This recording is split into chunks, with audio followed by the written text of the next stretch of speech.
కార్తీక దీపం ఈ రోజు ఎపిసోడ్ కేక పుట్టించిన ఎపిసోడ్. ఈ తేదీ రాసిపెట్టుకో మరదలా. What a scene. రోజురోజుకి కార్తీక దీపం ఉత్కంఠగా మారింది. మన జ్యో పాప కార్తీక్ దాసులను వణికించడం. చివరికి ఫంక్షన్ పూర్తి కాగానే నీతో మాట్లాడాలి అని కార్తీక్ జ్యోని పక్కకు తీసుకుని వెళ్లడం. అక్కడికి దాసు ఎంట్రీ ఇస్తే కన్నతండ్రి అనే గౌరవం లేకుండా జ్యో దాసుని తిట్టడం అంతా గత ఎపిసోడ్లో చూశాం. ఈ క్రమంలోనే నేటి ఏప్రిల్ 6 ఎపిసోడ్లో ఏం జరిగిందో ఇప్పుడు చూద్దాం. దాసుని కార్తీక్ ముందే వాయిస్తూ ఉంటుంది జ్యో పాప. నీకు మాట్లాడే హక్కులేదు మై డియర్ కన్నతండ్రిగారు. నేను నీ కూతుర్ని అని తెలిసిన తర్వాత ఎప్పుడైనా ఒక్క జత బట్టలు కొన్నావా? కొనలేదు. ఎందుకు? నా స్థాయి బట్టలు కొనాలంటే నువ్వు జేబులు తడుముకోవాలి. పాయింట్. బట్టలే కొనలేని తండ్రివి నువ్వు నాకు మంచి బతుకుని ఇస్తావా? టూ అంటుంది జ్యో. దాంతో దాసు కోపంగా జ్యోత్స్నా అని అరుస్తాడు. అవరకు నాన్నా, నేను ఊసింది నీ మీద కాదు, మన బతుకుల మీద. ఈ ఇంటి వారసురాలిగా ఉండాలి అన్నదే నా కోరిక. పాయింట్. కాదు, అది మా నాన్నమ్మ కోరిక. ఆ రోజు మీ అమ్మ చేసిన దారుణాన్ని చూసి కూడా వదిలేసింది ఎవరు? నువ్వు అంటుంది జ్యో. దాంతో దాసు కళ్లముందు ఆ రాత్రి జరిగిన దారుణం గుర్తొస్తుంది. పారిజాతం దీపను సైదులికి ఇచ్చిన సీనే గుర్తొస్తుంది దాసుకి. జ్యో మాత్రం ఆపదు. చెప్పు నాన్నా, ఈ రోజు నా మీద అరిచినట్లు ఆ రోజు మీ అమ్మ మీద అరిచి ఉంటే నా బతుకు ఎలా ఉండేదో. కాని నువ్వు ఆ పని చెయ్యలేదు. ఎందుకంటే నీ కూతురు కోటలో బతకడం నీకు కూడా ఇష్టమే అంటుంది జ్యో. దానికి దాసు కార్తీక్ చూస్తుండగానే తల దించుకుంటాడు. శౌర్యకు పేరెంట్స్ మారిపోతే ఉన్నట్టుండి నీకు జ్ఞానోదయం అయింది. అప్పటి నుంచి కథ మారిపోయింది. తీరా ఆ వారసురాలు ఎవరా అని ఆరా తీస్తే ఎవర్తి అయితే నా బావను నాకు కాకుండా చేసిందో అదే ఈ ఇంటి వారసురాలు. ఓరిని ఇదెక్కడి దరిద్రంరా ఇలా తగులుకుంది అనుకునేలోపే నిజం చెబుతా అని నువ్వు దిగావ్. పాయింట్. ఏం చెయ్యాలి? అదే నాకు అర్థం కాలేదు అంటుంది జ్యో. అందుకని అందరినీ చంపుతావా? అంటాడు దాసు కోపంగా. ఇప్పుడు దీప కూతురు ఉంది కదా.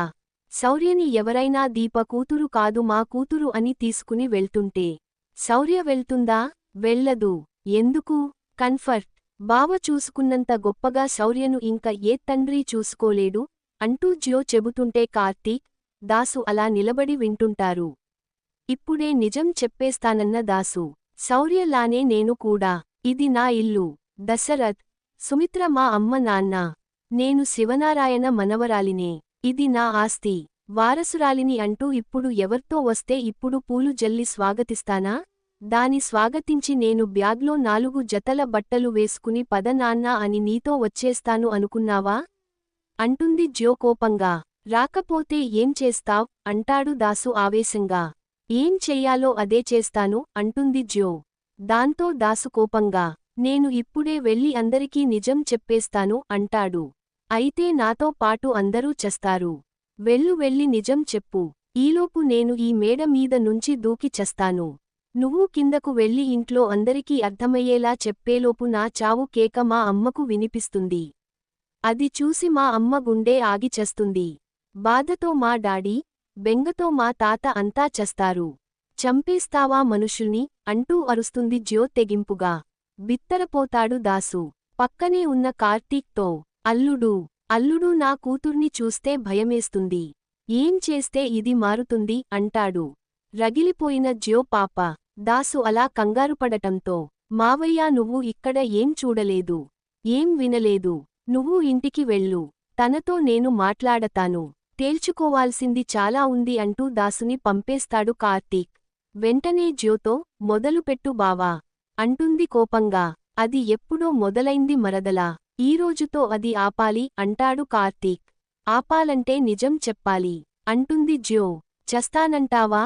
అంటాడు కార్తీక్. అయినా నేను చస్తానంటే నీకేంటి బావా? మా నాన్న అంటే నా మీద ప్రేమ ఉంది కాబట్టి ఆ సెంటిమెంట్ని అడ్డం పెట్టుకుని బ్లాక్ మెయిల్ చేస్తుంటాను.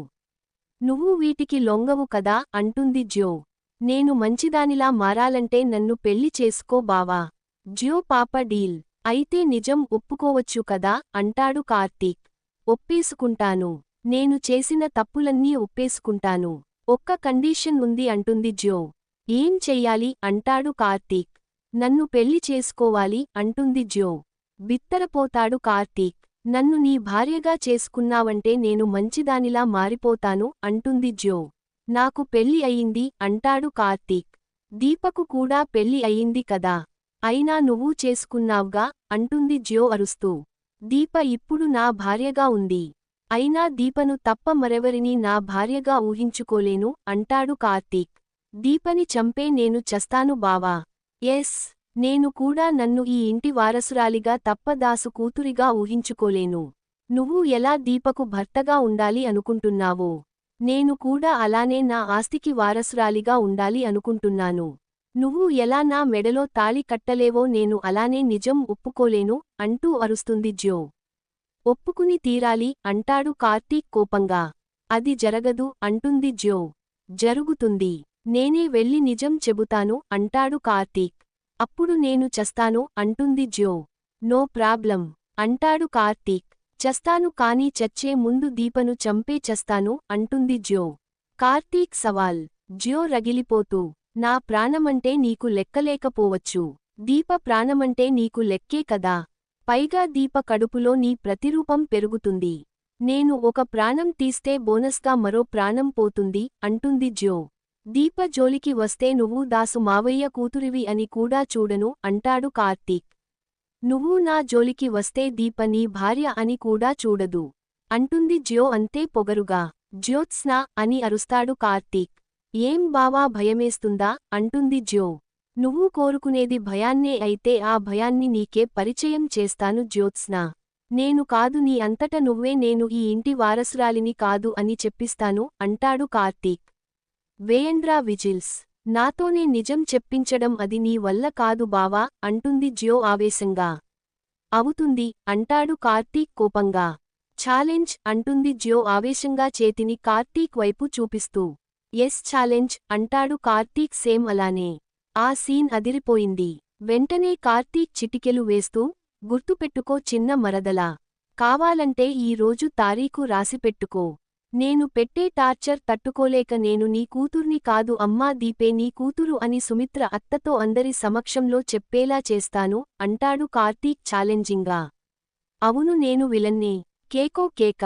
అలా నువ్వు చెయ్యలేవు బావా అంటుంది జ్యో. చేసి చూపిస్తాను అంటాడు కార్తీక్. ట్రై చెయ్యి. అంతవరకు నిజం బయటికి రాకూడదు అంటుంది జ్యో. దాంతో కార్తీక్ నవ్వుతూ, నీ చేతే చెప్పిస్తాను అని ఛాలెంజ్ చేసిన తర్వాత ఇంకెవరితోనో ఎందుకు చెప్పిస్తానే నా చిన్న మరదలా అంటాడు. నువ్వు హీరోవి బావా అంటుంది జ్యో. నువ్వు మాత్రం విలన్వే అంటాడు కార్తీక్ విసుగ్గా. దాంతో జ్యో, ఎస్ నీ పక్కన హీరోయిన్గా ఉండే అవకాశం లేనప్పుడు విలన్గా అయినా ఉంటాను. I am a villain. ఉత్తమ విలన్ అని కాలర్ ఎగరేసినట్లుగా డ్రెస్ ఎగరేస్తుంది జ్యో పాప. జ్యో డైలాగ్ కూడా పేలిపోయింది. ఇక నుంచి రణరంగమేనట. సీన్కి తగ్గ మ్యూజిక్తో సీన్ అదిరిపోయింది.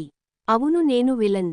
ఉత్తమ విలన్ అని జ్యో అనగానే కార్తీక్ కోపంగా చూస్తూ, నిన్ను బెస్ట్ కమీడియన్గా మార్చే బాధ్యత నాది అంటాడు వెటకారంగా. జాతకాలు చెప్పొద్దు అంటుంది జ్యో కోపంగా. కౌంటౌన్ స్టార్ట్ అయింది అంటాడు కార్తీక్ చిటికెలు వేస్తూ. ఆల్ ది బెస్ట్ అంటుంది జ్యో కోపంగా. బెస్ట్ ఆఫ్ లక్ అంటాడు కార్తీక్. ఇక మరోవైపు దీపను, శ్రీధర్, కాంచనలు ఆరాలు తీయడం మొదలుపెడతారు. కార్తీక్ పార్టీలో చాలా టెన్షన్ పడినట్లు అనిపించింది. కారణం ఏమై ఉంటుంది దీపా అని నిలదీస్తారు. నాకు తెలియదు అని చెబుతూనే దీప కూడా ఆలోచనలో పడుతుంది. బావ ఎందుకు కంగారుపడ్డాడు? బహుశా జ్యోత్స్న గురించి ఏదైనా తెలిసిందా అని తనలో తాను అనుకుంటుంది. మరిన్ని వివరాలు తరువాయి భాగంలో చూద్దాం.